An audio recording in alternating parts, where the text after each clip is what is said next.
थी वो। मैं 8 महीने की प्रेग्नेंट थी और अपनी डिलीवरी के लिए अपने मायके गई थी। माँ ने मुझे फोन पर बताया, घर के पीछे की तरफ जो खाली जमीन थी ना, वहां पर एक नया कमरा बनवा लिया है। इतने सालों के बाद जैसे ही अपने घर में कदम रखा, कुछ अलग सा लगा। माँ, ये घर के पीछे की तरफ नया कमरा बनवाने की क्या जरूरत थी? अरे बेटा, घर के पीछे दूर दूर तक खाली जमीन है। तेरे पापा को कई दिनों से लग रहा था कि यहाँ पर एक कमरा बनवा लेंगे तो ताजा हवा मिल जाया करेगी। अब तो ये सब छोड़ और चल जल्दी से दूध पी ले। माँ, मैं थोड़ी देर में पी लूंगी, आप सो जाओ। मैंने दूध का गिलास उठाकर उस खिड़की में रख दिया। पता नहीं कब आंख लग गई। अचानक से खिड़की के पल्लों के खड़कने की तेज आवाज आई। दूध का गिलास धड़ाम से जमीन पर आ गिरा। जमीन पर गिरते ही दूध का रंग लाल हो चुका था। मैंने खिड़की से झांक कर बाहर देखा। चारों तरफ धुंध अंधेरा था। उस अंधेरे की तरफ से कुछ आवाजें आ रही थी, जैसे छोटे बच्चे आपस में खिलखिलाकर मस्ती कर रहे हो।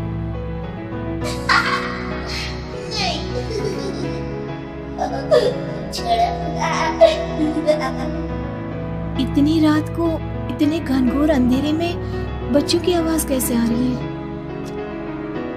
घड़ी में वक्त देखा तो ठीक 12 बजे थे। देखकर मैं सन्न रह गई। बुरी आत्माओं और भूतों की कई कहानियां मैं सुन चुकी थी। वक्त भी कुछ ऐसा ही था। ऊपर से मैं प्रेग्नेंट। सुना था कि ऐसे वक्त में अक्सर बुरी आत्माएं औरतों का पीछा करती है, तो क्या मेरे पीछे भी? पसीने से तरबतर बड़ी मुश्किल से, जैसे कांपते हाथों से मैंने उस खिड़की को बंद किया। जल्दी से जल्दी उस कमरे से बाहर निकलकर माँ के पास जाने के बारे में सोचा, लेकिन जैसे ही दरवाजे की तरफ पलटी, लगा कोई साया हवा की स्पीड से दरवाजे के सामने से गुजर गया। मेरे गले में अटक कर रह गई। मैं जोर से चीख कर माँ को बुलाना चाहती थी, लेकिन वो आवाज खुद मेरे कानों तक नहीं पहुंच पा रही थी। तो माँ तक कैसे पहुंचती?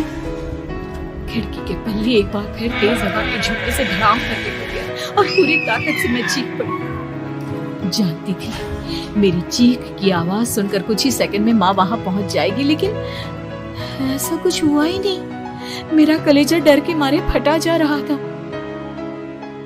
आखिर माँ ने मेरी आवाज क्यों नहीं सुनी? इतनी गहरी नींद में तो माँ कभी नहीं सोती। ठीक पीछे खुली हुई वो खिड़की। मुझ में इतनी ताकत नहीं बची थी कि मैं पलटकर उस तरफ देख भी सकूं।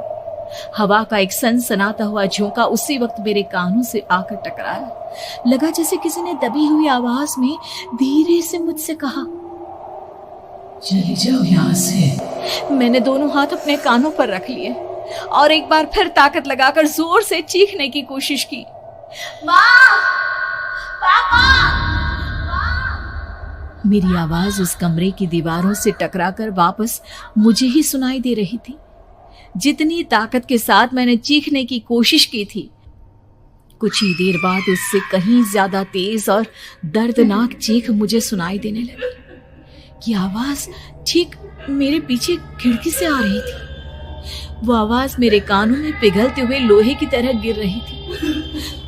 उन आवाजों में हैवानियत थी। वो आवाजें किसी इंसान की नहीं है, इतना मैं समझ चुकी थी।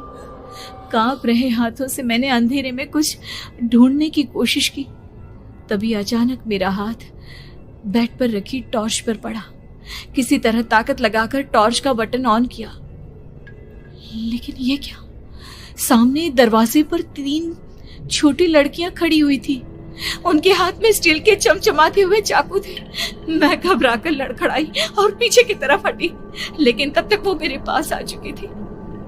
उनकी गर्दन टेढ़ी थी और उनके हाथों के वो चाकू मेरे पेट को निशाना बनाने को तैयार। मैं जोर से चीखी, नहीं, छोड़ दो मेरे बच्चे को, मत मारो, मत मारो, छोड़ दो मेरे बच्चे को। सोनाली, क्या हुआ बेटा? तू इतनी डरी हुई क्यों है? उठ बेटा, क्या हुआ? हड़बड़ाकर मैंने अपनी आंखें खोली। देखा तो दिन निकल आया था। माँ मुझे जगा रही थी। मेरा चेहरा पूरा पसीने से लथपथ था। क्या हुआ बेटा, तुमने कोई बुरा सपना देखा क्या? मैं अभी तक अपने पूरे होश में नहीं थी। वो मेरे बच्चे को मार देगी माँ। वो लड़की मेरे बच्चे को। मैंने घबराकर अपने पेट को छुआ। सब कुछ ठीक था।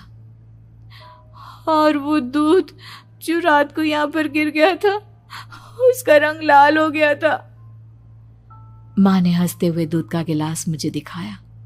तुमने दूध पिया ही नहीं, पूरा का पूरा ऐसे ही रखा हुआ है। तुमसे कहा था ना सोनाली, सेहत के लिए लापरवाही ठीक नहीं बेटा। लेकिन मैंने तो सब कुछ अपनी खुली आंखों से देखा था। ये सपना कैसे हो सकता है?